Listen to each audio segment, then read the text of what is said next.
Mes très chers compatriotes, avant toute chose, je tiens à remercier Dieu Tout-Puissant pour ses nombreux bienfaits. Je présente mes condoléances les plus attristées aux familles qui ont perdu des êtres chers, soit du fait de la Covid-19, soit à cause des poches de violence sur l'ensemble du territoire, particulièrement au Sud Kivu, au Nord Kivu et à Ituri, soit encore à la suite des catastrophes naturelles qui se sont produites dans les différents endroits du pays.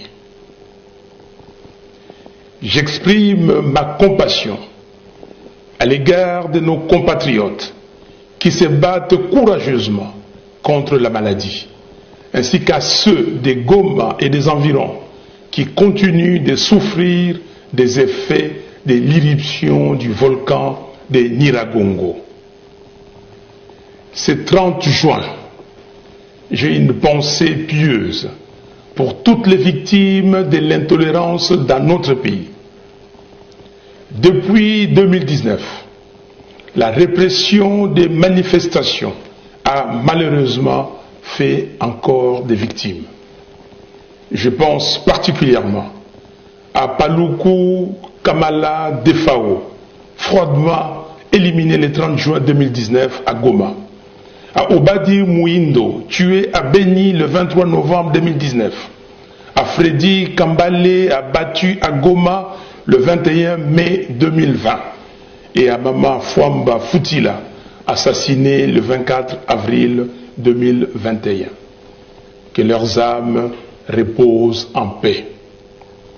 Congolaises et Congolais, le 30 juin 1960, Patrice Emery Lumumba avait déclaré, je cite, « La République du Congo a été proclamée et notre pays est maintenant entre les mains de ses propres enfants.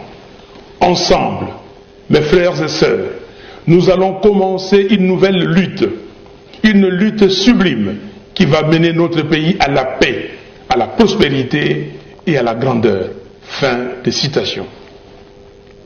Malheureusement, 61 ans après, certains fils et filles du pays ont soldé cette vision de l'indépendance, faisant ainsi perdre à notre pays sa dignité et sa fierté d'antan. 61 ans après, le constat est cinglant. Il n'y a ni paix ni prospérité en RDC. Le vécu quotidien du Congolais est un parcours du combattant. La précarité dans laquelle vit notre peuple défie les notions les plus élémentaires de la dignité. En effet, il n'y a pas d'angoisse plus forte pour un homme que de se lever le matin et de ne pas savoir s'il pourra manger. Il n'y a pas de sentiment plus triste que de regarder son enfant dans les yeux sans pouvoir lui garantir la moindre sécurité. Rien n'est plus douloureux que l'incapacité de ne pouvoir se projeter dans le futur avec sérénité. L'angoisse chronique et l'inhumanité dans lesquelles les Congolais vivent en 2021, 61 ans après l'indépendance, est une honte qui doit nous interpeller. Au sens plus large, la RDC se trouve au bas de tous les classements internationaux sur le développement. Depuis 1960, le pays est en chute libre économique. Et malgré les discours sur ses diverses potentialités, la réalité est que les régimes successifs se sont caractérisés par une mégestion dont les conséquences sont visibles aujourd'hui.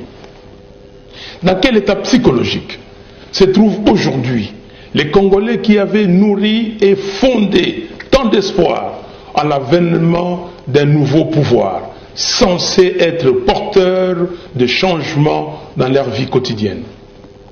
Ces Congolais qui n'arrivent pas à évacuer leurs récoltes, faute de routes, et ces familles qui voient leurs enfants mourir par manque de centres de santé et d'ambulances dans leur contrée, mais qui apprennent qu'on a généreusement offert 500 véhicules d'une valeur de 27 millions et demi de dollars aux députés parce qu'ils ont obéi à un mot d'ordre. Dans quel état se trouvent ces Congolais clochardisés et malnutris qui apprennent qu'on a détourné 205 millions de dollars du projet du parc agro-industriel de Bukangalonzo et que le dossier a été classé sans suite, comme l'affaire des 15 millions de dollars de pétroliers?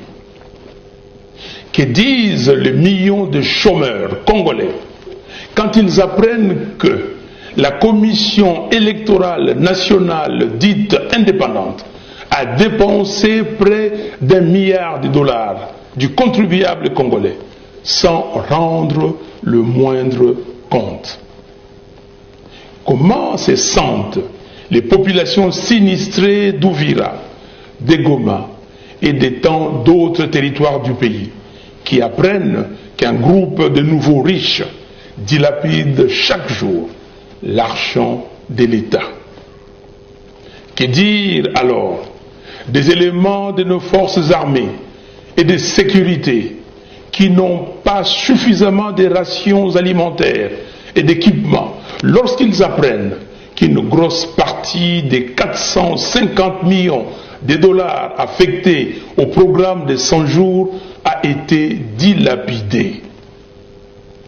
Que pensent les enseignants, le médecin et les fonctionnaires qui savent qu'un petit groupe au pouvoir s'enrichit de manière scandaleuse avec l'argent de l'État?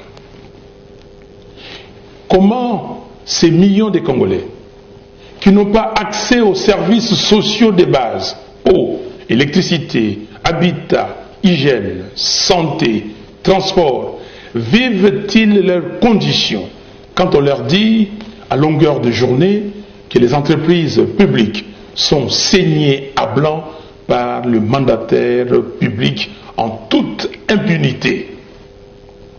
En vérité, des termes tels que état de droit, bonne gouvernance, gratuité de l'enseignement et lutte contre la corruption sont utilisés par les pouvoirs en place comme de simples slogans. Le Parlement, dont l'un des rôles principaux est de contrôler l'action du gouvernement, est devenu le miroir de la corruption. Entre-temps, les régimes usurpateurs du pouvoir du peuple cherchent à tout prix à museler la population et à bâillonner les libertés d'expression et des manifestations. En effet, depuis 2019, tout